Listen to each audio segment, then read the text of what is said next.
Welcome back to another edition of Boilers Extra. I'm Nathan Baird from the Indy Star. Sam King from the Journal and Courier.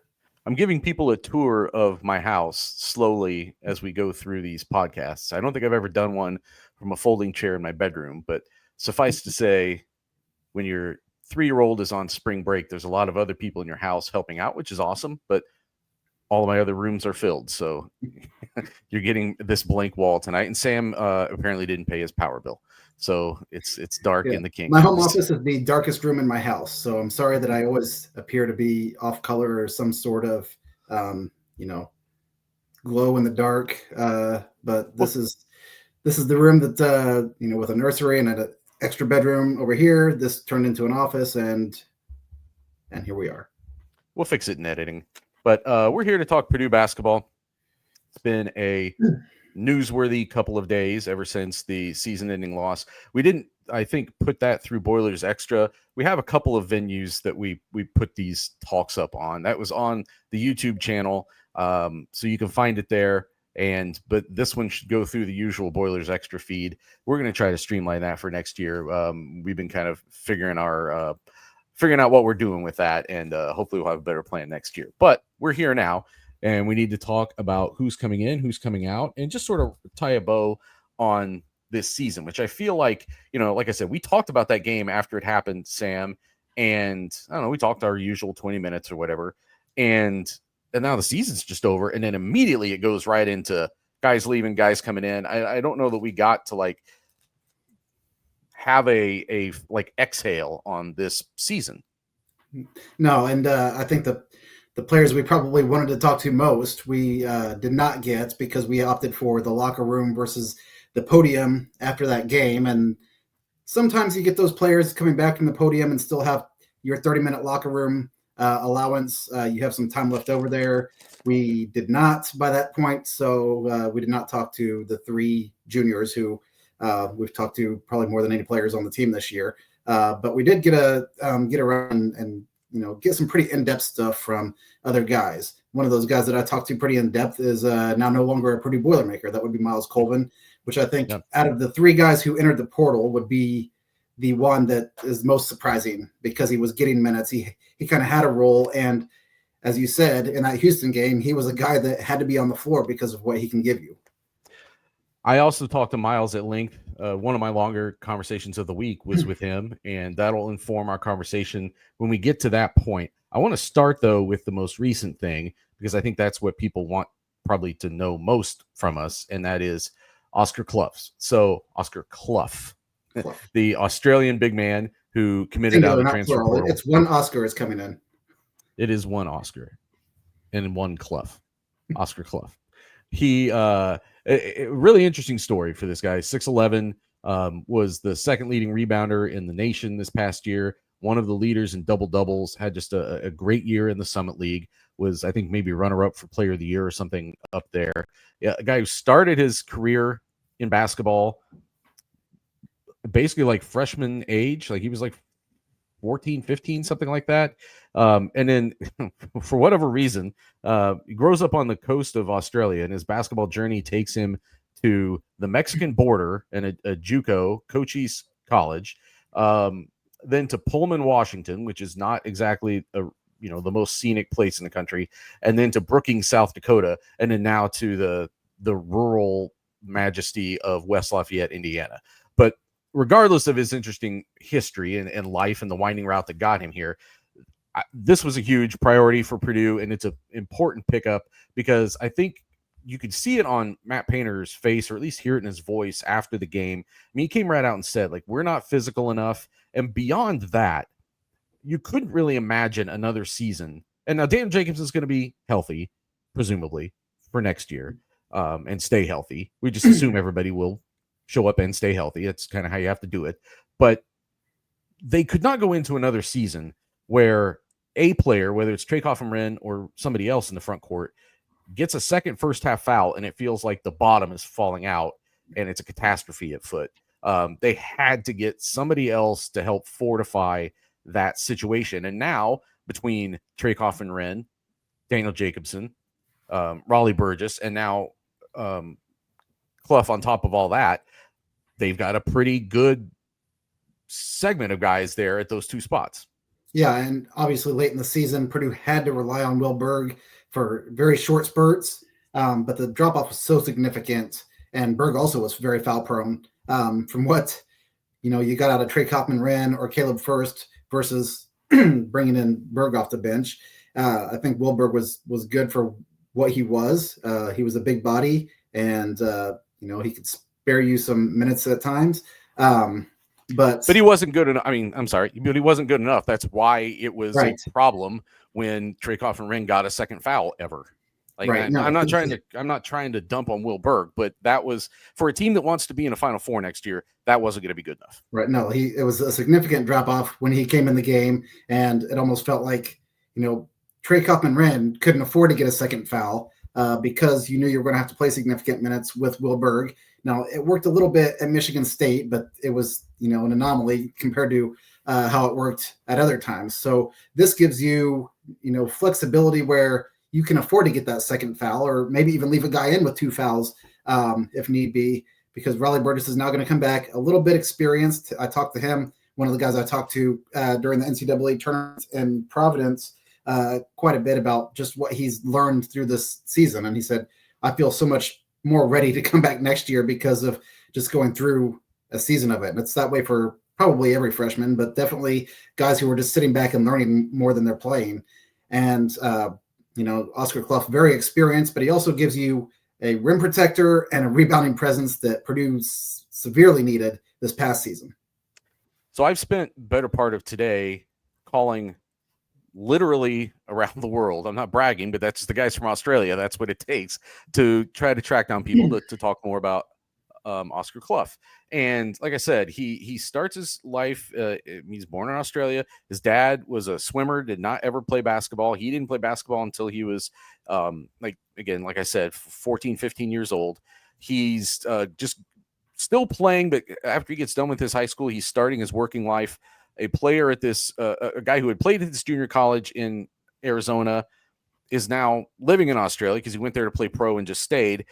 He connects him back with his old JUCO coach, this guy, Jerry Carrillo, who's been at Cochise College for 30 years. And that's how that connection happened. So that's how he starts his basketball career in the States. And then he gets to South Dakota State. I asked, one of the questions I had was, why is this guy at Washington State? And now he is good and then transfers frankly, to South Dakota State. And per his JUCO coach, who has been kind of the guy, I mean, he was here on his visit with him, like that's the guy who's kind of shepherded him through this.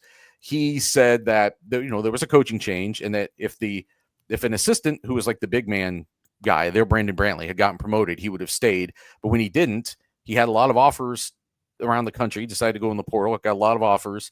And the way he says it, kind of turned down some more lucrative things to go to where he would get the most low post touches. And it happened to be that the South Dakota State coach was one of the first ones who recruited him when he was just becoming a prospect at Cochise. So this year, but people may know that the Diego Pavia situation, the guy at Vanderbilt, the quarterback who sued to get extra eligibility from his JUCO years. Everybody, so the NCAA granted a blanket waiver. Anybody who went through JUCO gets an extra year. So that's how Oscar Cluff still has a year to play. When he found that out, Jerry Carrillo, his JUCO coach, reached out to, and he knew that Purdue might be a fit for him. He reached out to one of his former assistant coaches,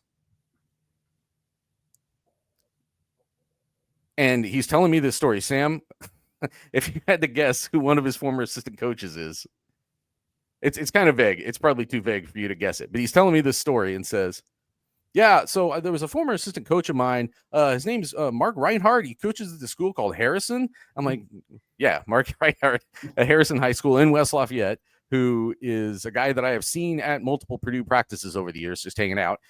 And that was how I talked to Mark Reinhardt today. He said, hey, I reached out and just said, here's who you guys need to talk to if this is someone you guys get interested in.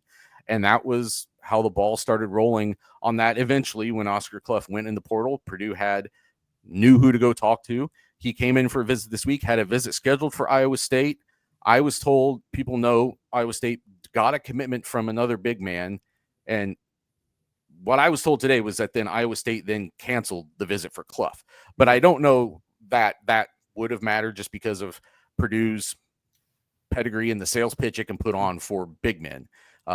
And, watching film of this guy, you see a guy who, I mean, rebounding is maybe where we should start this conversation, because it's the thing that Purdue was in some ways most deficient in this year.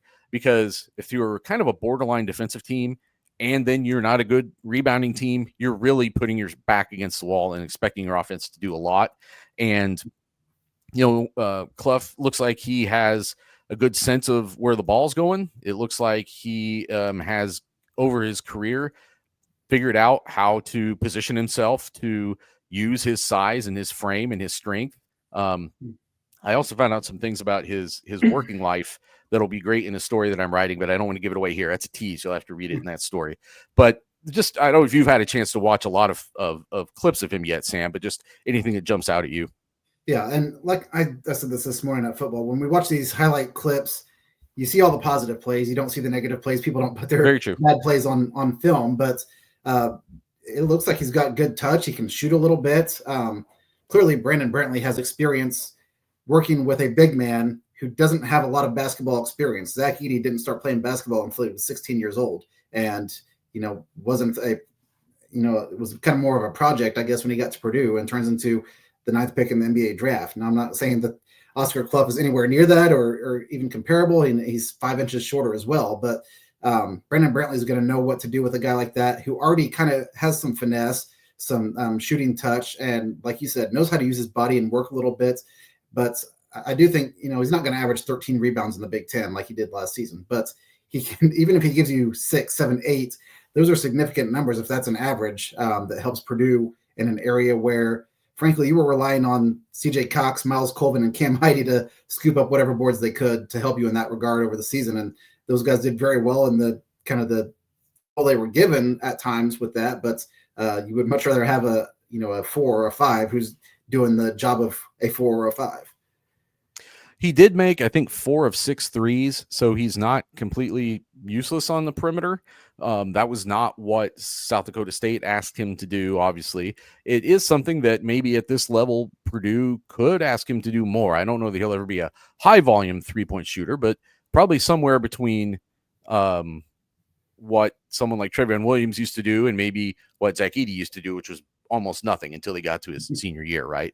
So it's something that maybe he could just take advantage of on occasion. I don't know that he'll be throwing up a lot of threes. That remains to be seen. The ramifications for this for the lineups are interesting too, because obviously Daniel Jacobson is 7-4, but is a perimeter player on offense in many ways, or has that perimeter game in him. Trey Coffin-Wren is 6'9", but is very physical and doesn't really, at least this past season, you would know better than me having watched him the other years of his career, but did not have much of a perimeter presence at all this year. It was, strictly a low post scorer. And then you're throwing someone like him in the mix. You've still got Raleigh Burgess, who can play either the 4 or the 5 and can definitely stretch defenses. It just looks like a mix of talent, and that's assuming nobody else gets added to it. We'll talk about that in a few minutes. But a mix of talent where Matt Painter can do some interesting lineup things. Yeah, and back to before you were covering the team this season, Trey Coffin-Wren has the capability to make threes. He didn't shoot a lot of them, but if you left him open, he would make you pay for it.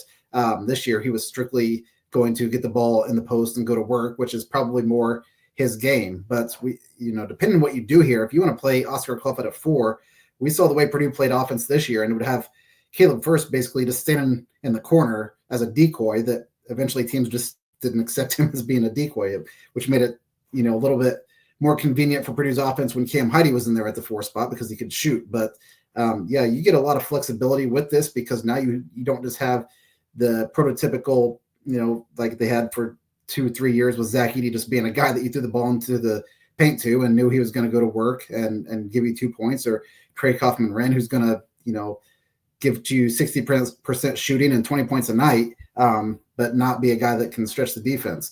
What I haven't noticed on film, because people don't really put this out there, is how good of a screener he is. And that's huge in Purdue's offense with Braden Smith. So I think that's one facet that once we get a chance to talk to Matt Painter again, who I assume is going to go to the Final Four, to the coaches convention and all that, and then probably go on vacation, which is much deserved. Then we can maybe get a chance to sit down and say, like, what do you see from him and how he can work in your offense with Braden Smith? Because I would not be surprised if Braden Smith had a say in what kind of guy they were going after if he's going to come back, which as of right now, I assume he is. Yeah, Braden Smith will be at the Final Four as well, down there for the Naismith Award festivities and things, All-American type stuff. And I would expect he will enter the NBA draft, go through that process. But I would also, based on what people are talking about right now, I would expect him to come back. And the other thing that you sometimes can't, like, if you're going to watch these games, if you watch entire games, which I haven't had a chance to do, you can get a good sense of things sometimes. If you're just going to watch cut-ups, then especially on defense, nobody's putting plays where they got burned on defense. Right. He's blocking shots, he's getting rebounds. So he is a rim protector. He can block shots. He doesn't block it like an AJ Hammond's or Matt Harm's level. At least he didn't last year at San Diego State, but he does block shots. And I think the important thing there is, A, there's the defensive rebounding, but B, there is the just the presence. The thing that this team didn't have when Daniel Jacobson got hurt, after Daniel Jacobson got hurt, was the presence on the interior. Mm-hmm. I think when you put in guys behind Traycoff and Wren, teams knew they could attack them.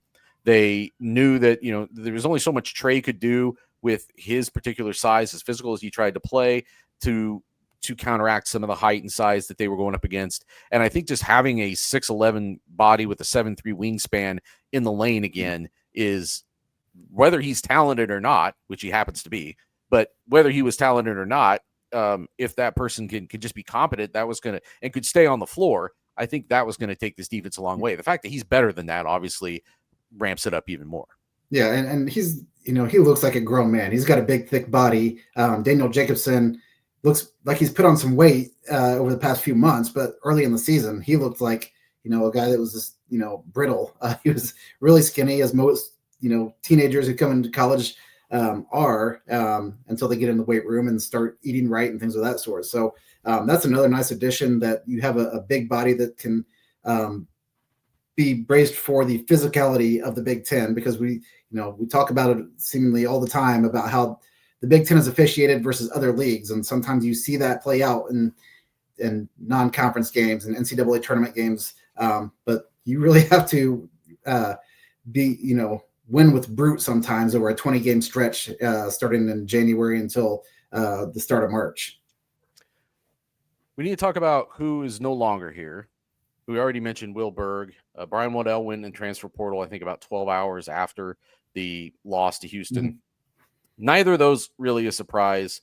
Waddell was just outside the rotation, and Berg flirted with it, but just couldn't stay in, as we were talking about earlier. So they'll, presumably continue their careers elsewhere, somewhere this winter. But the one that left that obviously had a bigger impact, and I think it was interesting, putting that news out yesterday that Miles Colvin had gone in the portal, and a lot of quick reactions I was getting from Purdue fans was that was of disappointment. Like, that's too bad. Like, we liked him. We had high hopes for him, and it's unfortunate. I think that probably covers that. I think that emotion probably covers about everybody, from what I can gather in this whole side of things. I think everybody, Miles Colvin, I think, came here expecting to be a really good player for Purdue. I think Purdue recruited him here to be a certain kind of player, and that wasn't, as you kind of alluded to earlier, for the balance of the season, that wasn't really resulting in a big enough role probably for where he wants to go in his career. He did average more minutes per game. I think it was 22 minutes per game in the 3 NCAA tournament games, as opposed to 17.8 during the season. That number was dragged down by a stretch in midseason where he had some single digit minutes, but they were counting on him. I mean, they were using him late in games. He was on the floor for the Cam Heide 3. He was on the floor for Houston's inbounds play. Like, he's on the floor for the biggest plays of this past season at the very end. And you think on one hand that could grow into something next year. You also think that maybe he thinks somewhere else fits him better from a playing style. Yeah. he was using so many different roles. Last year being the only freshman on that team that was, one win away from being national champions. He didn't have a very big role, but what he was somebody who could come off the bench and kind of give you that spark with the offense. You ask him to go in, and if he hits a 3 or 2, you're like, okay, he's feeling it. Let's leave him in and ride with this. This year, initially, his playing time came from what he could do as a defender, which a year ago would have baffled me if he said Miles Colvin is going to become kind of a defensive specialist. And then he kind of blossomed into, morphed into like an offense-defense hybrid, and just was able to use his athletic ability and things of that sort. But I do think that he wants to be a guy who's, got a more prominent scoring role somewhere else. This can be a situation where this works out for Purdue and works out for Miles Colvin. And sometimes I don't think that fans see it that way. It's either you burned us or, good luck at the next stop. I think this could benefit both sides here, because now Purdue was going to fill that role. I texted back and forth with Miles' dad a little bit last night, and he said the same thing. He said, Purdue will find another guy to do what they asked Miles to do this year. That's not going to be an issue. Miles wants a bigger role than what he was asked to do, and that's not going to change moving forward. So he sees moving on as the best situation for him. I guess that second part is, the first part's definitely true. The second part, I guess, is probably true. When talking to him after the game, something he said was, I feel like I obviously went out and made myself better on defense. And I think that's true. I think you could see that on the court this season. But I think it's time to go get better on offense. And I think that was maybe where there is a disconnect, because you had CJ Cox and Jakari Harris come in and both become more trusted as ball handlers. Now, the other thing that threw this season off for Miles Colvin, and we'll never know what could have gone, but the fact that shots just weren't falling for him, a guy who had shot great as a freshman for that team last year. And then this year was like, it was a 10% drop in his percentage, not to like something unfathomable, but still in the low 30s from 3. And that you just wonder, if more shots fall early, how does it change the trajectory of a lot of things? I don't know. Maybe not, because Matt Painter is so much more process oriented than he is outcome oriented. And if you're taking good shots, he doesn't care where they're falling to some extent. But that just was something that I was thinking of today. But I do think it's true. And that kind of takes us into the next question. And I asked for questions with an X post earlier today. And a lot of them, the responses I got kind of centered around, are there more transfers coming? And my assumption, a strong likelihood of, is yes, that there's probably going to be someone else added. As of this night, Tuesday night that we're recording this, I don't know of someone in the hopper right now, but I think that there is reason for them to look for more help. Yeah, and I haven't seen Antoine West other than the highlights that are out there. So I don't know how he factors into this next year, or what the plans are for him moving forward. But you would think that with what Miles Colvin is, you would want another athletic wing player who can help you on the boards and things of that sort. So it sounds like Antoine West kind of fits that role a little bit. But yes, he is has been more of a scorer in his career, has been more of a lead guard in his career. I guess that's probably true for a lot of guys coming into college that are in that backcourt situation, and they kind of maybe splinter off into certain things. The other thing to remember is they do have Jack Benner next year as essentially a part of the freshman class. And that's a guy who, with his size, his athleticism is not what Miles Colvin's is. It's just raw athleticism. I don't think it's the same, but just with his size, his shooting ability, he can check some of those boxes. And originally I was thinking, do you need to add someone who's more of like a 4 who can shoot it? When you add Cluff and you presumably make Traquan and Wren more of a 4 next year, and you've got Raleigh Burgess who can do 4-ish things, then maybe it is more someone like Colvin, like the Cam Heide they already have. I think the other thing to remember this year too, as we're looking at what they could add, is that last year, one thing that they ran into, and I don't know if they regret it, I don't know if there was a way to avoid it, especially because of who it happened to, but Matt Painter had said this to us a couple weeks ago. Like, I thought I had everything set up as long as we avoided a catastrophic injury. And then 1 minute into the second game, a catastrophic injury hits, and it throws the whole trajectory off. And they had to scramble and come up with a different way to approach things. So I don't think they'll be scared off by some contingencies on this roster next year, that, or what might look like a redundancy would actually be more of a contingency. It might look like they've got double of something, and that might be okay because as you kind of alluded to earlier, there are those years where you kind of have to just go all out and make it happen. I just covered a team that had a season like that, and they went out and already had like a great running back, and they went and got the best running back in the portal, like things like that Ohio State was doing, and look what it paid off. And that's what Purdue is going to try to do now. And I think you said you made a good point in that Matt Painter owes it to the whole team more than he owes it to any individual player to bring in players that make the roster better. He owes it to people like Braden Smith, who are chasing the all-time NCAA assist record to make sure there's as many people on the floor who can score the ball at any given time. That's a secondary concern, but it's more about making sure you're taking advantage of your playmaker in a roundabout way. This is a season where it is an unconventional off season for Purdue. Some of that is just the timing of this particular off season, but I think next season is a different opportunity than what they probably saw this season being. Yeah, and it's very much probably the same expectations of a year ago. Where coming into the year, Purdue was highly ranked, had a lot of players coming back from a team that was a 1 seed the year before and had won the Big Ten. And, at that point, Braden Smith and Fletcher Lawyer were going from their freshman to their sophomore year, so you expected a big jump up. Well, now you have basically 3 juniors who have started every game for the last 2 years. And in the case of the 2 guards for the last 3 years, you bring back pretty much everybody, Miles Coleman excluded, from a team that was 1 play away from possibly still playing basketball right now this season, depending on what would have happened had Purdue beaten Houston. There's going to be players who I think are just intrigued by going to Purdue because they want to win. And that was one of the things when Lance Jones came to Purdue. He scored a ton of points at Southern Illinois. Didn't care about NIL, didn't care about all that stuff. He said, I want to compete for a national championship. And I think going to Purdue, I give them something they need to get there. And obviously it gets me to my goal of, playing for a winning organization. So there's going to be guys like that who are in it for the success and the chance to win a ring.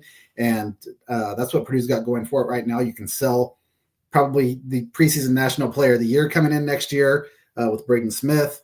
You're going to have a loaded team, and Matt Painter is not one that promises anything to a lot of guys. Biggie Swanigan was the maybe one exception where there were promises made to get them on the team, but he presents that it they as didn't necessarily follow through on, though, when it was time to go win games. I mean, Biggie played a lot of center, even though he was kind of brought in to flourish at the 4, and that was what Purdue needed. So right.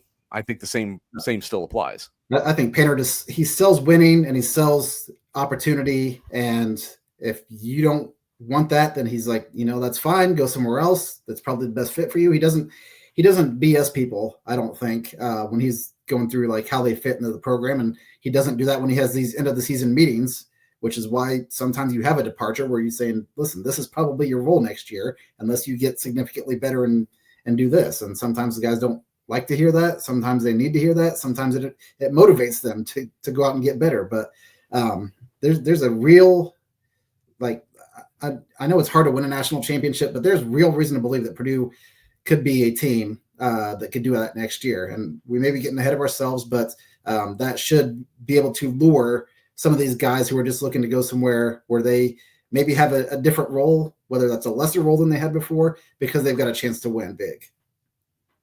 Yeah, I mean, I think if you take Caleb First out, you take Miles Colvin out. And if Oscar Cluff at this level is 75% of what he was, and that's just a number I'm making up, he might be better than that. But I'm saying if he's at least 75% of what he was in the Summit League, and then you're adding some depth at the wing of some kind, that's a significantly better team all around than what they had this year, probably. When you also considering that everybody else is now a year more experienced, a year stronger, a year more skilled, a year everything, a year more mature. So yeah, I mean, I think next year they're going to go in with extremely high standards. Their standards are already high this year. You could tell that it was frustrating them that they weren't living up to it.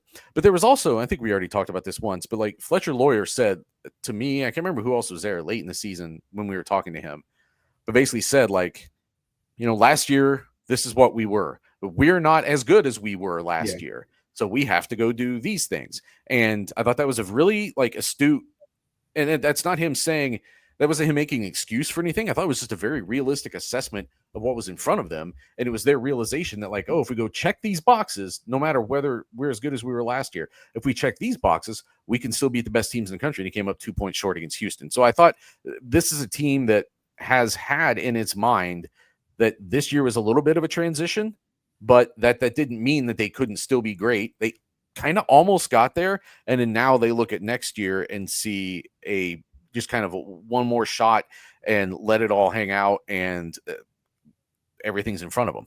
Yeah, and we didn't say this, I don't think, unless I just forgot, but I don't anticipate any more guys leaving. That doesn't mean that they won't, right.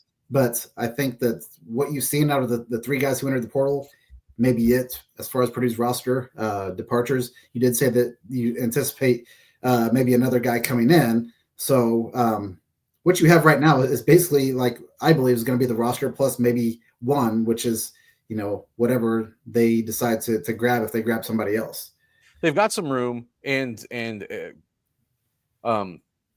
rosters are expanding to 15 scholarship players. Now, I don't know that Matt Painter will use all 15 scholarships every year. In fact, I imagine he won't at times, because if you're going out and recruiting guys and giving them scholarships and they're expecting to play, look at how tough it already is to get everybody enough playing time. And now you're adding two guys onto that. So there'll be some finagling of that year to year probably, but they have room. They have room to add kind of whatever they want. That was some of the other questions we got, like what's coming next, and are they going to add anybody else? And I think they will add someone else. I just don't know if it's going to be all the way up to 15. Right. One of the other questions I got was it was about Purdue's NIL budget and more specifically kind of the numbers that players are getting. And I thought we should touch on this.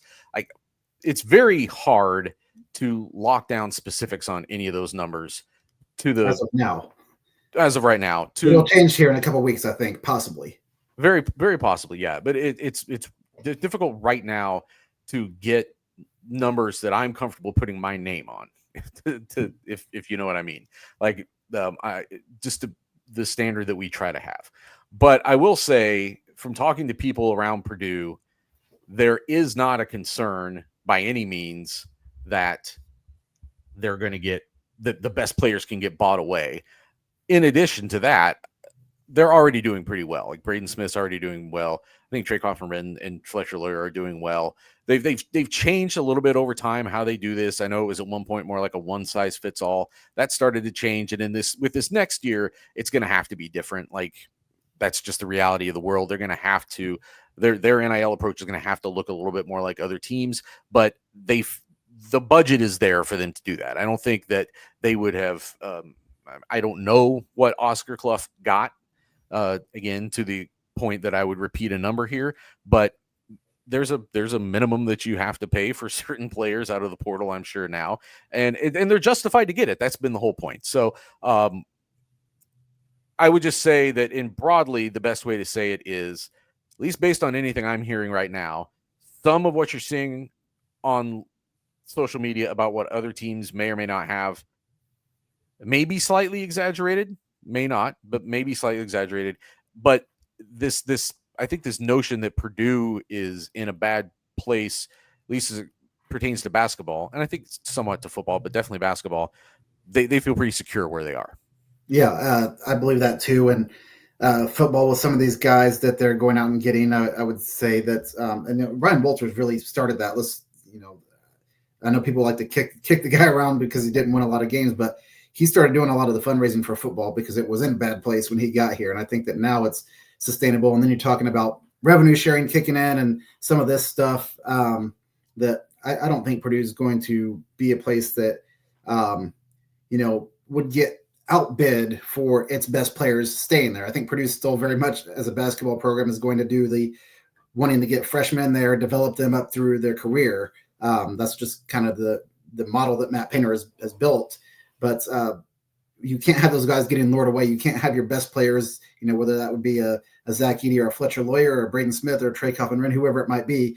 You can't get outbid by other programs for those guys and lose them when they're, sophomores, juniors. And I think that, based on the fact that I think these guys who are a part of this team this year are going to come back, says that you can't just go out and buy Purdue's players away from them because you're offering them so much more than they can get at Purdue. And again, as I alluded to before, and I'm kind of having one-sided conversations on this today, but Oscar Cluff does not strike me as a guy who went out looking for a bag. I think he was a guy who went out saying, I just took a big step in my career. Where can I go take another big step in my career? And Purdue obviously there probably is no better place to go if you're a big man, especially if you're a big man who wasn't born in this country. It's worked out pretty well for a couple of guys. So I don't think they had to break the bank to give him what he deserves to get. And like I said, things seem to be fine there. And then next year with revenue sharing, maybe it's the equalizer that Purdue hopes it is. Maybe it's not, but that'll be a different conversation to have.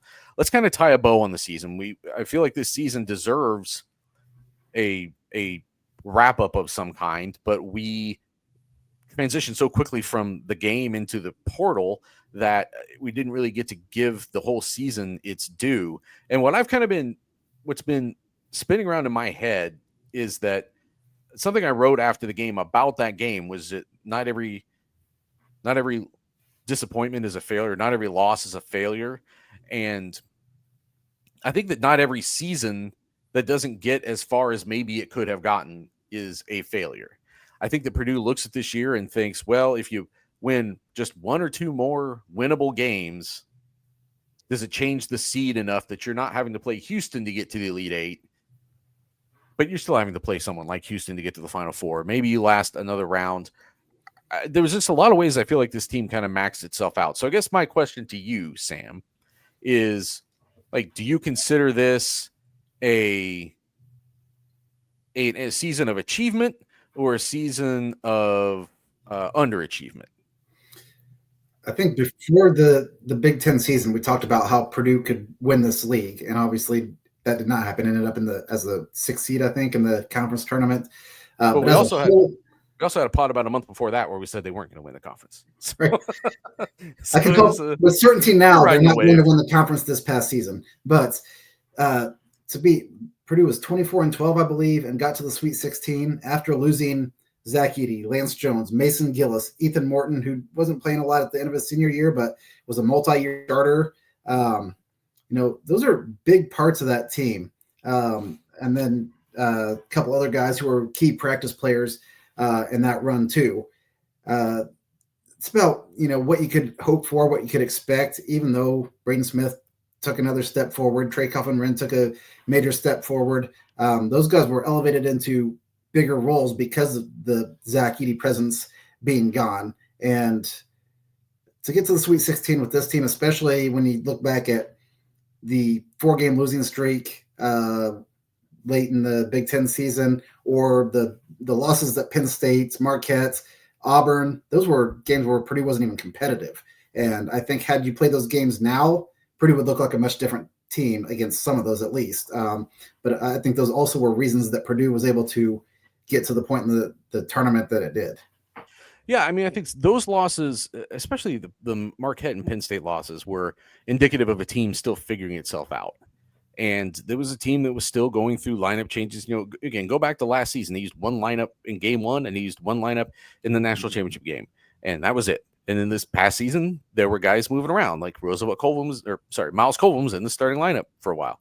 Cam Heide was in the starting lineup for a while. Like CJ Cox and Jakar Harris both started at different points of their freshman year. Like there were some different combinations that they kept trying out until they found the one that worked for them the best. And then even that hit a bump that they kind of just had to push their way through. And it definitely is not a season. There was a point when it seemed like this would be a season of overachievement. Like it looked like if this team had won a Big Ten championship, despite everything that it was missing and despite the clear deficiencies that it had, that might have felt like one of the great coaching jobs Painter had ever pulled off, and maybe something of an overachievement if you're going to label it something. I think what they end up with is not an underachievement, though. I feel like this is. I looked at the beginning of the year and I thought this was a team that would probably win in this realm of number of games. I thought that it was a team that would get to the second weekend of the NCAA tournament. And then I think it was all about matchups. And Houston was an awful matchup for them that they still almost beat. I think you can even say that the way that they went out, maybe the most frustrating thing for them was they know if they had been able to put that performance on the court earlier, a month earlier, and start doing it more consistently, then the Big Ten race, their NCAA tournament seed, a lot of different things look different. But that's not how it works. You figure it out as you go along, and they just were the team that they were on those given days, and still almost shocked a lot of people. And it's weird to say that Purdue would be shocking anybody at this point. They're defending national runner-up and won the last 2 Big Ten championships. They don't shock really anybody, but it would have been a big upset if they had been able to pull that off, and they came within 3 seconds of doing it. Yeah, and I think it hurt maybe Purdue fans more to see what Houston did to Tennessee. Now, I think Tennessee is a horrible matchup for Purdue, and I'm not saying that Purdue would beat Tennessee had it beat Houston. But I don't know. I think now you have this kind of very much like the loss of Fairleigh Dickinson a few years back. I thought that carried over into the next year and was like this whole, okay, now we have to right a wrong. Now, if Houston goes out and wins a national championship, you bring this team back and they're going to say, we were a year ago with also almost the same roster, and now we've added some other pieces. Purdue's very well could believe like it was that close to being in the Final Four, to being a national championship contending team. So now you kind of have that carry over into next season. I think it should motivate these guys to go out and prove that the team is as good as it looked down the stretch, the NCAA tournament, those 3 games. Yeah, I think at the same time that this season probably also tells them you can have the Big Ten player of the year, you can have another first team all Big Ten player, you can have 2 freshmen who come in and deserve to start because of what they do. You can have Fletcher Lawyer, you can even have Caleb First with this career resurgence, and then players the quality of Miles Colvin and Cam Heide and others coming off the bench, and that's still going to put you like 5 games, 6 games back in the Big Ten race, 4 games, whatever it was, and a 4 seed in the tournament as opposed to the 2 or 3 that they looked like they were going to get at one point. Like, so it reminds them that like everybody comes back, but everybody coming back last year didn't get them their goals. Like it didn't get them a Big Ten championship. It didn't get them a deep NCAA tournament run. It got them a good run, but not a deep one. And that's probably enough. It's the best of both worlds, I think. Like there should be something of a confidence builder to have accomplished what they did. It should also be a motivator, I think, into the offseason for all of these guys. And frankly, if you're Braden Smith, the way he's wired, all these accolades he just got are going to probably matter less to him than the idea that now he has to go out and prove wrong all the people who doubt that he can do it again, which is exactly the kind of guy that you want there. By the way, Antoine West is wired in a pretty similar way from things I've heard, like a guy who is really hard on himself or really has high expectations for himself. A guy who hates to lose, has struggled with that at times in his career. I went and talked to him several weeks ago after the Michigan game for a story I haven't gotten around to writing yet, kind of a feature profile of him, but got to know him a little bit and just how he's wired. And I think that that's going to be an interesting addition to this mix of players. And what can he come in and do as a freshman, or does his impact have to kind of hang back and be something more down the line? But I think it's going to, again, be a team that is probably a little bit more confident in its identity going into next season, but also knows that it is setting the bar so high for itself that there's not going to be a lot of time or appetite for not taking this pretty seriously and not being, very mission oriented as across the board. Yeah, and the one thing we don't know right now, which also factors into all of this is what other teams' rosters are going to look like. Yep. Currently, Indiana has no players on the roster, and I imagine that team Right. will get a lot of the top portal guys going there. Michigan State just had a couple of guys enter the portal. That's a team that's always one that you're going to have to go through to win a Big Ten title. So Michigan looks like it's going to be a team that just reloads. So it's by no means going to be a gimme next year to go out and run through the Big Ten. But Purdue definitely will be one of the teams I would anticipate when the season starts. That will be, when you look at the odds and you look at the preseason rankings, Purdue will be one of the teams that people are looking at and saying that's a team that could win a national championship. And I think in a lot of ways, Houston is probably that game where people who haven't watched Purdue play throughout the season, like we do, see them every single night, watch that game and probably were like, okay, like Braden Smith isn't just a guy whose success was tied to Zach Edey. He's a guy who maybe Zach Edey's success was tied to Braden Smith as much as it was the other way around. So seeing Braden Smith do that to Houston, just probably open some eyes to some people who don't get to view the product as much, but because in the NCAA tournament, you're seeing a lot of these teams for maybe the first or second time all season long. Those people who were kind of on the fence about what Purdue was might have a different take now.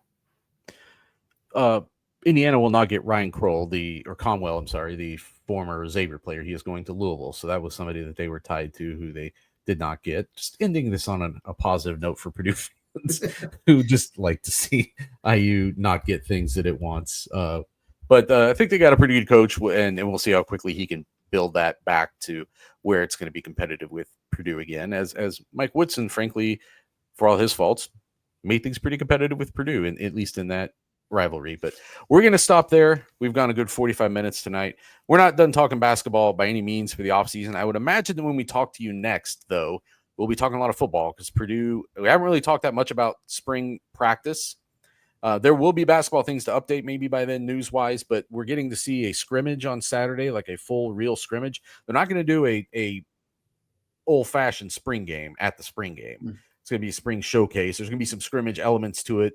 It's not going to be the old kick scrimmage that Darrell Hazley used to do, but it's going to be a little bit more like a practice that has a scrimmage in it. We're going to get to see some scrimmage on Saturday, though, that's going to tell us more. You saw they had one last for Friday. I didn't make it to that one because I was going to be up till 5 a.m. and that night covering the game. But we'll see some things depth chart-wise. We're already starting to get a sense of where things stand with some important things, quarterback and stuff like that. So we'll have more to talk about then. Anything else you want to sign off with on basketball? No, just, I think that Purdue fans who are still worried about possible departures, probably there should be some ease now because we saw some announcements come in today, and I hate that people have to do this now, but it was basically reassurance that Daniel Jacobson's coming back, that Raleigh Burgess is coming back, that CJ Cox is coming back with these social I didn't really even take those as announcements. They were just right. Yeah, basically, to me, it sounds like the guys have had their meetings and they've made their decision. Like, I'm all in for next season. So, I don't anticipate any other major news in terms of that. I do not believe Purdue's staff is anticipating any other departures, but in this day and age, who knows? Like, it's a crazy time. It's what a time to be alive, as they say. So with that, I'm Nathan Baird. He's Sam King. We'll talk to you again soon on Boilers Extra.